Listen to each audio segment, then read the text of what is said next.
ৰিমোটৰ সময় প্ৰত্যেকগৰাকী জনসাধাৰণলৈ দিবলৈ ওলাইছোঁ ডাঙৰ খবৰ। আজি হৈছে 16 আগষ্ট। আজি অসমৰ লাখ লাখ দুখীয়াসকললৈ কেইখনমান চৰকাৰী আঁচনিলৈ দিবলৈ ওলাইছোঁ ডাঙৰ খবৰ। তো যিসকল মানুহে ভিডিঅ'টোত ক্লিক কৰিছে অনুগ্ৰহ কৰি ভিডিঅ'টো স্কিপ নকৰি প্ৰথমৰ পৰা শেষলৈ চাই থাকিব, কিয়নো এইটো ভিডিঅ'ৰ মাজত অৰুণোদয় আঁচনিৰ পৰা আৰম্ভ কৰি আত্মসহায়ক গোটৰ মহিলাসকলক 10,000কৈ টকা প্ৰদানক লৈ কেইখনমান নতুন খবৰ আপোনালোকক প্ৰদান কৰিম। তো অনুগ্ৰহ কৰি ভিডিঅ'টো স্কিপ নকৰি প্ৰথমৰ পৰা শেষলৈ চাব, আৰু মোৰ চেনেলত নতুন হ'লে প্লিজ চেনেলটো ছাবস্ক্ৰাইব কৰি মোৰ লগত থাকিব, আৰু ভিডিঅ'টো ভাল লাগিলে অনুগ্ৰহ কৰি শ্বেয়াৰ কৰি দিব। তো বলক ভিডিঅ'টো আৰম্ভ কৰি আজি প্ৰথমটো গুৰুত্বপূৰ্ণ খবৰৰ বিষয়ে বিস্তাৰিত জানি লওক। তো আজি প্ৰথমটো গুৰুত্বপূৰ্ণ খবৰ হ'ল অৰুণোদয় আঁচনিলৈ। তো অৰুণোদয় আঁচনিলৈ এনেকুৱা এখন আপডেট ইতিমধ্যে আমাৰ হাতত আহি পৰিছে। তো ইয়াতে কি লিখা আছে বিতংভাৱে আপোনালোকক পঢ়ি শুনাই দিছোঁ। তো ইয়াতে লিখা আছে, ছেপ্টেম্বৰৰ পৰা অৰুণোদয় 3.0ৰ অধীনত 20 লাখ নতুন হিতাধিকাৰী সংযোজন কৰা হ'ব, যাৰ ফলত হিতাধিকাৰীৰ সংখ্যা 47 লাখলৈ বৃদ্ধি কৰিব অসম চৰকাৰে। হিতাধিকাৰীসকলে আধাৰ কাৰ্ড আৰু ৰেচন কাৰ্ডৰ জৰিয়তে যোগ্যতা অৰ্জন কৰিব পাৰিব। ইয়াৰ পিছত এনেকুৱা আৰু এখন আপডেট প্ৰদান কৰিছে অৰুণোদয় আঁচনিলৈ। ইয়াতে কি লিখা আছে প্ৰথমে আপোনালোকক পঢ়ি শুনাই দিছোঁ, তাৰপিছত আপোনালোকক বিতংভাৱে বুজাই দিম। তো তাৰপিছত লিখা আছে, ছেপ্টেম্বৰৰ পৰা অৰুণোদয় 3.0ৰ অধীনত 20 লাখ নতুন হিতাধিকাৰী সংযোজন কৰা হ'ব। তো ইয়াতে কোৱা অনুযায়ী অসম চৰকাৰে অহা ছেপ্টেম্বৰ মাহৰ পৰা অৰুণোদয় আঁচনি 3.0ৰ অধীনত আকৌ আৰম্ভ কৰিব নতুন আবেদন। তো অহা ছেপ্টেম্বৰ মাহত অসম চৰকাৰে অৰুণোদয় আঁচনিত 20 লাখ নতুন হিতাধিকাৰী সংযোজন কৰিব। তাৰপিছত লিখা আছে, যাৰ ফলত মুঠ হিতাধিকাৰীৰ সংখ্যা 47 লাখলৈ বৃদ্ধি হ'ব। হিতাধিকাৰীসকলে আধাৰ কাৰ্ড আৰু ৰেচন কাৰ্ডৰ জৰিয়তে যোগ্যতা অৰ্জন কৰিব পাৰিব। তো যিসকল দুখীয়া মানুহৰ নাম ৰেচন কাৰ্ডত অন্তৰ্ভুক্ত হৈ আছে, সেইসকল দুখীয়া মানুহে যদি অৰুণোদয় আঁচনিত আবেদন কৰিব বিচাৰে, তেন্তে নিজৰ ৰেচন কাৰ্ডৰ লগত আধাৰ কাৰ্ড অতি সোনকালে কৰিব লাগিব সংযোজন, অন্যথা অৰুণোদয় আঁচনিত কৰিব নোৱাৰিব আবেদন। তো যিসকল মানুহে অৰুণোদয়ত নতুনকৈ আবেদন কৰিব বিচাৰে, সেইসকল মানুহে ভিডিঅ'টো চাই আছে যদি ভিডিঅ'টো কমেণ্ট বক্সত কমেণ্ট কৰি জনাই দিব। তো এতিয়া আপোনালোকক দিবলৈ লৈছোঁ আজি দ্বিতীয়টো খুবেই গুৰুত্বপূৰ্ণ খবৰ। তো আজি দ্বিতীয়টো গুৰুত্বপূৰ্ণ খবৰ হ'ল আপোন ঘৰ আঁচনিলৈ। তো আপোন ঘৰ আঁচনিলৈ এনেকুৱা এখন আপডেট প্ৰদান কৰিছে অসম চৰকাৰৰ ফালৰ পৰা। তো ইয়াতে লিখা আছে, the Apun Ghar interest sufficient scheme of the government of Assam led by CM Dr. Himanta Biswa Sharma has been extended to March 31, 2026. The enhanced benefits details below will enable Gov employee to own a home there on this estate. তো আপোন ঘৰ আঁচনিৰ অধীনত যিসকল মানুহে চৰকাৰী কৰ্মচাৰী, সেইসকল মানুহে চৰকাৰৰ পৰা আৰ্থিক সাহায্য লাভ কৰি এখনকৈ ঘৰ বনাব পাৰিব। তাৰপিছত আৰু কি লিখা আছে আপোনালোকক বিতংভাৱে জনাইছোঁ, অনুগ্ৰহ কৰি ভিডিঅ'টো স্কিপ নকৰি চাই থাকিব। তাৰপিছত লিখা আছে, enhance home buying benefits for gov employees, extension of Apan Ghar Interest Subvention Scheme. The Apan Ghar Interest Subvention Scheme is extended for the period from 8 April 2024 to March 31, 2026. The state government will give a 1% interest subvention. তো ইয়াতে কোৱা অনুযায়ী অসম চৰকাৰে অসমৰ চৰকাৰী কৰ্মচাৰীসকলৰ বাবে আপোন ঘৰ আঁচনিৰ সময়সীমা বৃদ্ধি কৰিছে। তো আপোন ঘৰ আঁচনিৰ সময়সীমা যোৱা 1 এপ্ৰিল 2024 তাৰিখৰ পৰা আৰম্ভ কৰি 31 মাৰ্চ 2026 চনলৈ বৃদ্ধি কৰিছে অসম চৰকাৰে।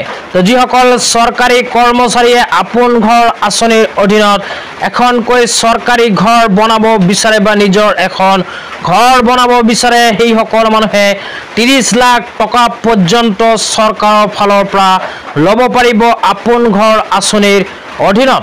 চৰকাৰে যি 30 লাখ টকা আপোনালোকক প্ৰদান কৰিব তাৰ 1% মাত্ৰ ইন্টাৰেষ্ট দিব লাগিব তো যিসকল চৰকাৰী কৰ্মচাৰীয়ে আপোন ঘৰ আঁচনিত আবেদন কৰি নিজৰ সপোনৰ ঘৰটো বনাব বিচাৰে সেই সকল মানুহে ভিডিঅটো চাই আছে যদি ভিডিঅটো কমেন্ট বক্সত কমেন্ট কৰি জনাই দিবলৈ নাপাহৰিব তো এতিয়া আপোনালোকক দিবলৈ লৈছো আজি তৃতীয়টো খুবেই গুৰুত্বপূৰ্ণ খবৰ অনুগ্ৰহ কৰি ভিডিঅটো স্কিপ নকৰি চাই থাকিব তো আজি তৃতীয়টো গুৰুত্বপূৰ্ণ খবৰ হল অসমৰ অনুসূচিত জনজাতিৰ শিক্ষাৰ্থীৰ বাবে তো অসমৰ অনুসূচিত জনজাতিৰ শিক্ষাৰ্থীৰ বাবে অসম চৰকাৰে আৰম্ভ কৰিছে 2024-25 চনৰ শিক্ষাবৃত্তি তো কোন সকল শিক্ষাৰ্থীয়ে আবেদন কৰিব পাৰিব এতিয়া আপোনালোকক বিস্তাৰিত জনাই দিছো তো ইয়াতে প্ৰথমে কোৱা হৈছে প্ৰাক মেট্ৰিক বৃত্তি নৱম শ্ৰেণীৰ পৰা দশম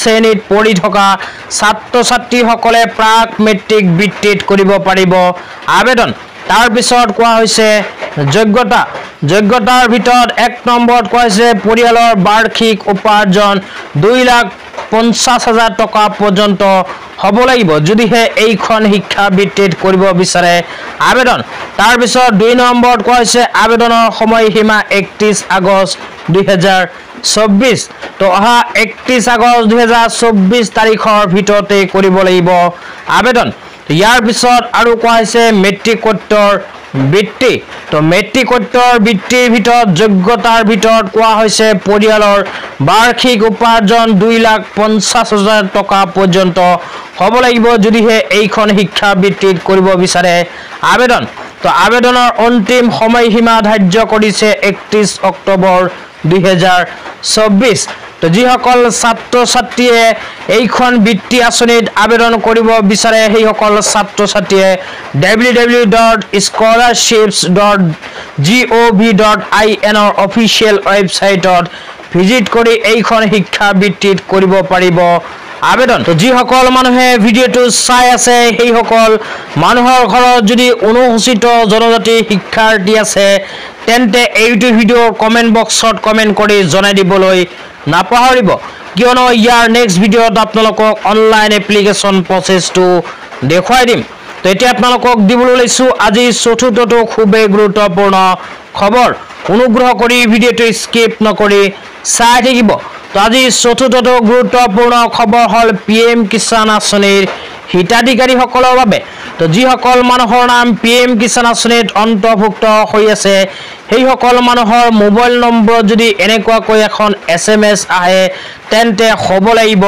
সাৱধান অন্যথা আপোনাৰ বেংক একাউণ্ট 1 ছেকেণ্ডতে হ'ব পাৰে খালি তো ইয়াতে লিখা আছে PM किसान लाभार्थी हो जाए सावधान व्हाट्सएप मैसेज या किसी भी अनजान नंबर से PM किसान योजना से जुड़ी APK फाइल डाउनलोड और इंस्टॉल ना करे तो আপোনালোকৰ মোবাইলৰ হোৱাটছআপত যদি কোনো অজ্ঞাত নাম্বাৰৰ পৰা PM কিষাণ আঁচনিৰ বিষয়ে কোনো APK ফাইলৰ SMS আহে তেন্তে সেই SMS-ৰ পৰা আপোনালোকে APK ফাইলটো ডাউনলোড নকৰিব কিয়নো PM কিষাণৰ পৰা আপোনালোকক জনাইছে এখন সতৰ্কবাণী আপোনালোকে যদি এনেকৈ এখন SMS পাই APK ফাইলটো ডাউনলোড কৰে তেন্তে ছেকেণ্ডতে খালি হ'ব পাৰে আপোনাৰ বেংক একাউণ্ট গতিকে আপোনালোকে হ'ব লাগিব সাৱধান আপোনালোকৰ মোবাইলত যদি এনেকুৱাকৈ CSC